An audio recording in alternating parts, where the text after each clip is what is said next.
We're just about ready to start now. Can you all hear me okay in the back? Yes? Good? Good. Great.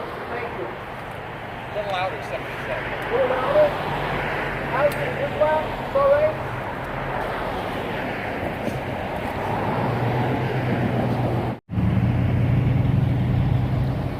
Thank you.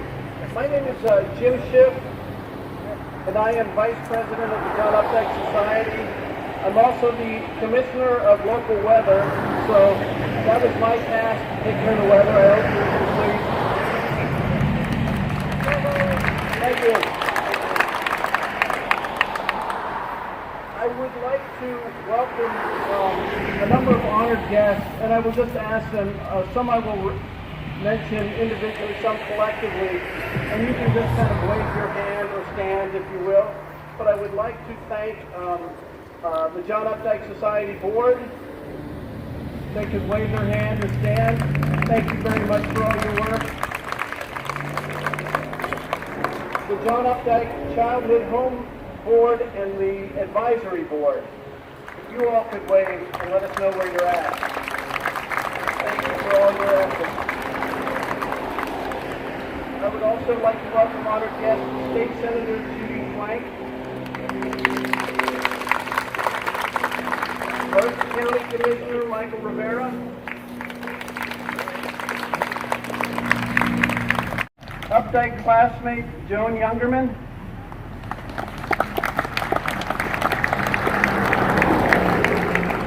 Updike cousin and classmate Emerson Gundy,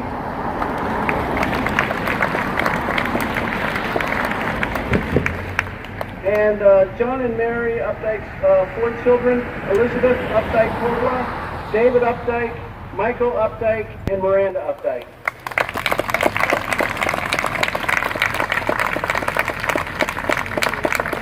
Thank you to all of you. 12 years ago, the John Updike Society was created in Dave Silcock's kitchen, and one of our early goals was to purchase and then transform the John Updike Childhood Home into a museum. That may not seem like such a tall order, but the reality is that we were a few English professors who knew nothing about real estate, architectural preservation, curating, or how to launch a museum. And if you've ever attended an English department meeting, and I welcome you to attend any of ours, you would know that we embrace conflict and long-winded discourse on meaningless details. Throwing a simple pizza party for our grad students could lead to 2 hours of debate. So we were not a group that you would want to bet on initially. That said, we had as our leader and ringmaster Jim Plath, who is adept and tireless and big-hearted, which augurs well for our efforts. Our desire essentially has been to imitate the lifelong gesture of John Updike in terms of preserving the past. Through Updike's writing, the town of Shillington and his life here have been preserved and mythologized. And that has been a gift to all of us.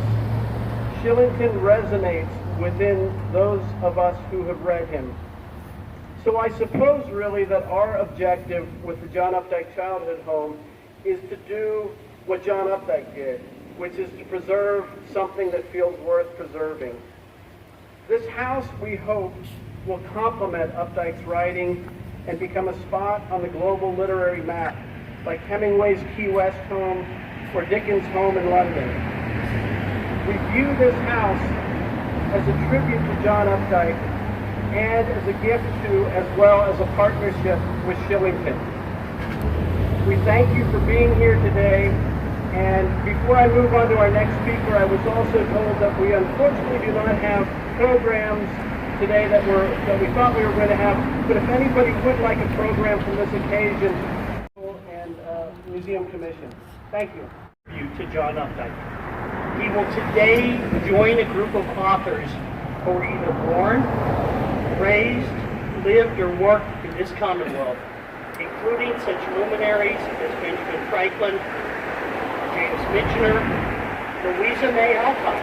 Most people don't realize she was born in Pennsylvania, and of course, Roebuck. And certainly John Updike will rank very strongly. For generations, for hundreds of years, people will know where the richness of his gift to those of us who are great readers started and came from. Thank you all for being here at this wonderful event today, and thank you for your interest in Pennsylvania history. Thank you.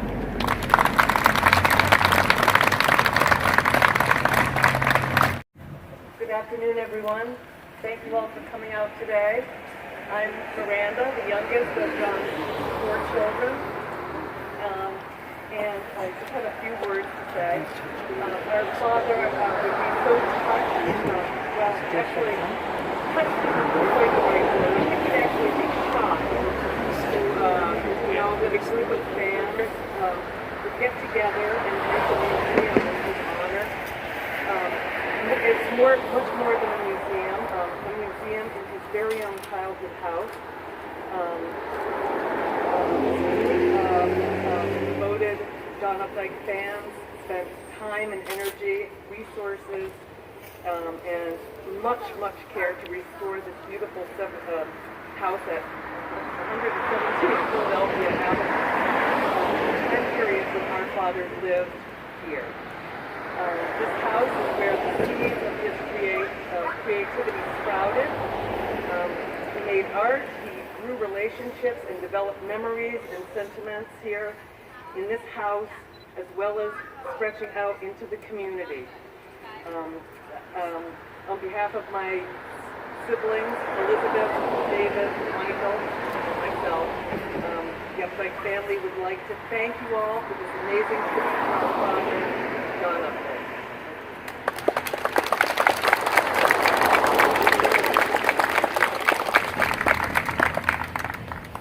Up next and up last, our docent, David W. Ruoff.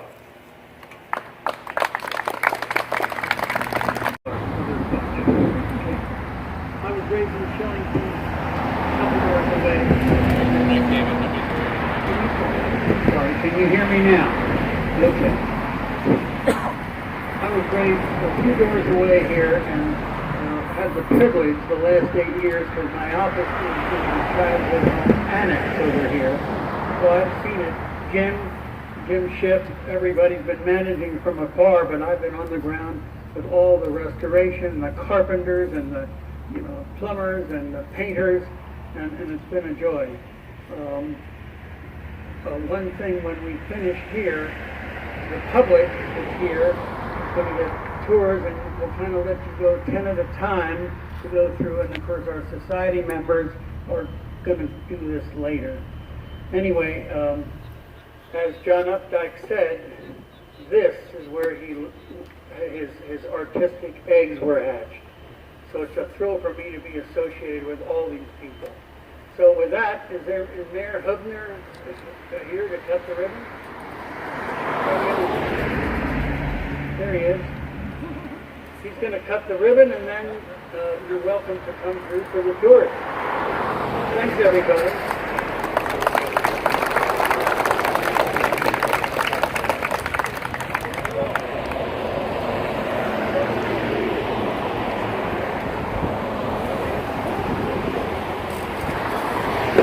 You're going to give us a countdown, right? 1, 2, 3, oh! All right! Woo! There it is! There it is!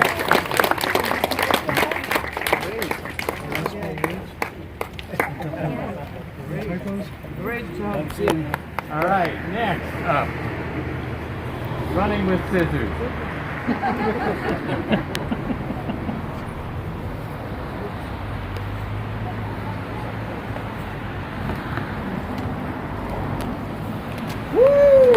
All right.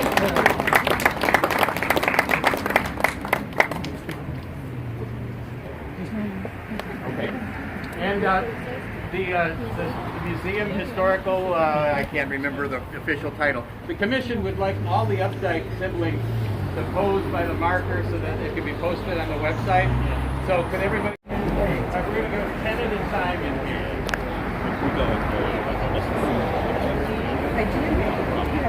Hey, she's on.